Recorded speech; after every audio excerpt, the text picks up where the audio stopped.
The bird of paradise. This one I would definitely put in the category of upper intermediate to advanced. It's going to require significant amount of shoulder flexibility as well as leg hip flexibility to get into the position. And then once you are able to get into the bird of paradise position, when you release the leg, it's a lot of strength and control on the shoulders.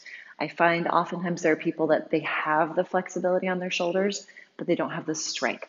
Okay, so if the strength or flexibility portion of this, as we go through it, is either new to you or you're not there yet, I would recommend that you go back and look for my flexibility stretching tutorial on shoulder warm up that works on active flexibility to increase your range of motion on the shoulders. And I'd recommend going through those, working those into your daily, weekly training to work towards this trick. So looking at this, I'm going to go into it from an outside leg hang. There are other variations of ways to get in, but we're going to go through the transition from outside leg hang today. Once you're in your outside leg hang, think about, and this is a common mistake I see people do also when they go to their jade split, when you go to take that inside leg around to grab it, think about rond de jambing it or circling it with your toes low to the ground instead of bringing your legs straight through, okay? So if I'm in my leg hang, with my leg back here, I don't want to bring it straight up. I want to think about circle it low. That way it's going to get tighter inside of this hip, okay? Because I want to get that leg as low as I can. And I'm sure you've all experienced this, but in pull, when we want to stick, we tend to slide. And when we want to slide, we tend to stick. So this is one of those moves that sometimes if you bring your leg right across, you're not able to get your leg down as close as you need to get into this hold. So rond de jambe, think toes as low to the ground, like as if you had an ankle weight on and it's pulling your leg down, and circle that leg to bring it around. Okay, so that's what the inside leg is doing. The outside hand, this is where the shoulder flexibility part comes in, is that outside arm is going to grab and go behind the pole. I'm now able to reach behind without a significant amount of warm up or stretching in my shoulders, but it was not the case a few years ago. So when you go into this, for a lot of people, they're not able to get behind the pole, and it's not enough to get your wrist behind the pole. You need to get it all the way up to your elbow so that when you do eventually release that leg, you have a firm and secure hold on this, okay? So as I go into this one, my outside arm, I'm going to grab thumb up, and I'm going to use it to pull my head in front of the pole, okay? By pulling my head in front of the pole, that brings the shoulder closer to the pole. So if this move is new to you, I would recommend sliding your arm down the pole and then bending it, okay? Oftentimes in the very beginning, people will grab that arm to pull it across. So the head placement, I find, makes a huge difference. If I'm in this and I'm here without my head in front of the pole and I need this arm to go across, I'm going to need significantly more flexibility than if instead I pull my head across and now my shoulder's able to get into place. Okay, so outside leg hang. It's up to you which happens first, if that leg circles or the arm. Totally up to you. The arm, pull your head in front of the pole, and I think of very similar to like in a Pegasus, I think of pushing back with my head so that it pushes my head through, similar to a Pegasus or even a spatchcock, how we kind of thread through, okay? So I pull it as far close to the shoulder, reach that arm behind, and I find, once again, when we want to stick or we want to slide, we stick. If I let myself kind of sink a little bit, it's much easier to get it into the right place. Sometimes going right across, you run into a little friction. But if as I'm reaching across, I let myself descend a little bit, not a ton, I'm just kind of loosening my grip a little bit so that I can sink into it, I'll get a much better hold, okay? So first and foremost, progression-wise, is we want to be able to get into the outside leg hang and get that arm to the pole. Here, grab with that outside hand, slide, and I'm pulling through, bring this arm to here. Okay, so that's the first thing. The next part is being able to get this arm around to grab. So initially, it might be harder for you to get with this leg straight. So I would encourage you to bend this leg, Bring your elbow as close to your knee and then work on straightening it. Same thing on that. When I first started doing Bird of Paradise, I couldn't with a straight leg get into position, but if I bent my leg and brought my elbow behind my knee, I could then extend into it.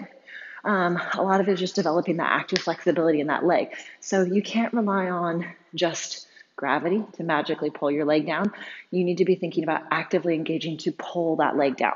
So as much as, yes, your arm is going to end up closer to your ankle, when you hook your arm around your leg, think about elbow to knee, and that way you'll be able to pull it in. The other thing is think about trying to bring your knee behind your shoulder, okay? It's much like when we do a standing split here.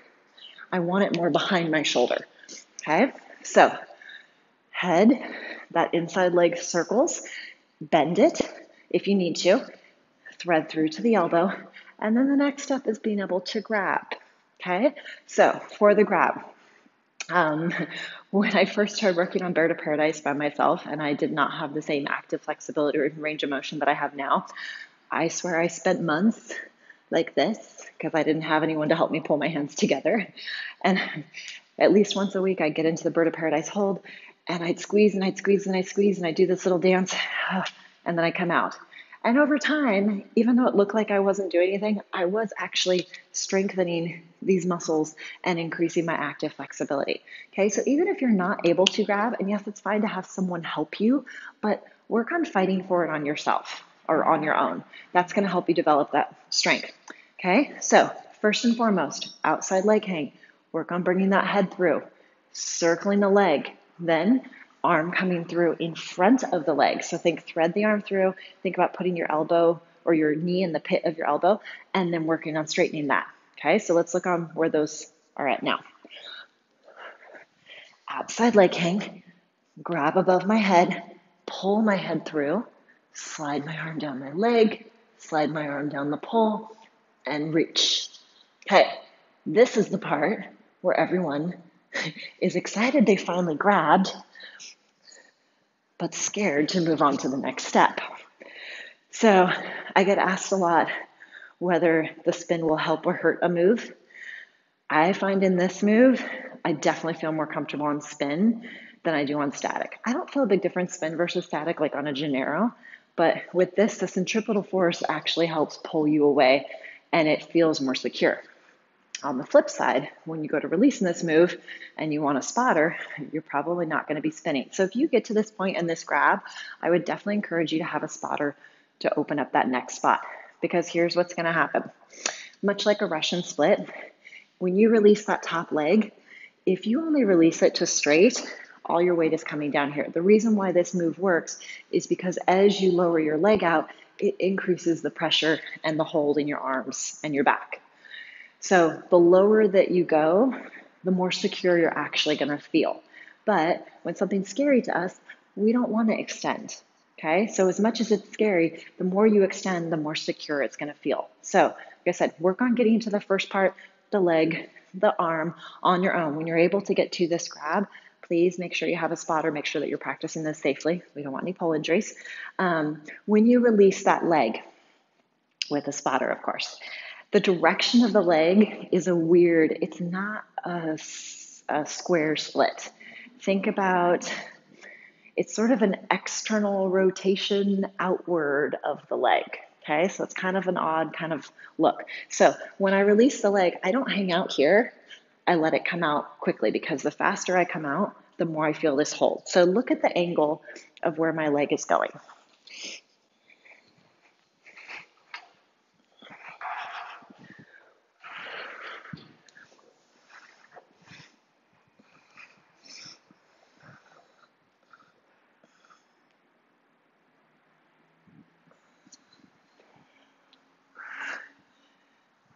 Also not one of those moves you want to talk as you're fully in it. So when I release the leg, I sort of externally rotate it and let it come out. It's almost like it's somewhere between a center split and a vertical split. Okay, so steps on your Bird of Paradise. Work on that shoulder mobility and strength. Like I said, the strength is very important. It's not just a matter of stretching your shoulders. It's a matter of actively stretching them so that you're strengthening them as you increase your range of motion. Work on that range of motion of the leg, rond de jambe. Work on stretching your pancake and your center splits is going to help with this one because that's really what the angle is on this leg. It is hamstrings, but it's more adductors as well. Okay, so if you need to work on your flexibility on your legs, go ahead and look at my online tutorials. I have an online workshop on stretching your middle splits. I would encourage you to start working that into your weekly training to start working towards the leg range of motion. Okay, so 1, shoulders, 2, leg. Once you're able to get to this point of grab, make sure you have a spotter step in. When you release that leg, very important, we tend to hold our breath when we get into something that's scary, okay? Or if we're just thinking, overthinking, we tend to hold our breath because we're concentrating on other things. Turns out, breathing's really important, okay? So when you do get to the point of releasing that leg, grab on, and hands, like I just hook my fingers. You can grab here, 2 fingers. In the very beginning, mine was probably 2 fingers, but make sure it's secure enough it's not gonna release. When you're about to release that leg, take a big breath in, exhale as you release, okay? Because if you're holding your breath, it's actually gonna round your back because it expands your diaphragm.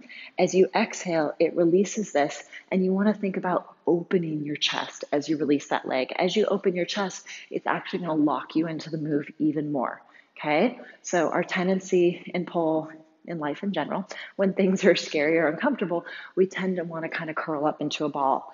In this move, like many things in pole, you actually want to do the opposite. Okay, so when you finally get to that point and be able to hold as you're about to release that leg with a spotter or without, and if you're spotting, you're going to be on static, take a big breath in, exhale as you release, and think of opening your chest. So it increases that pressure. Release the leg out, see if you can count to 3, continuing to breathe, and then rehook that outside leg again to bring it out. Okay, so hopefully these tips and tricks have helped you kind of have a way to start progressing towards your bird of paradise.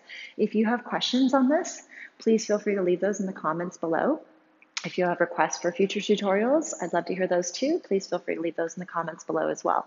If you found this tutorial to be helpful, or if you have a friend that Bird of Paradise is on their bucket list, please share this tutorial with them. And please subscribe to my channel, and I'll continue to bring you tutorials for weeks to come. Thank you so much for watching.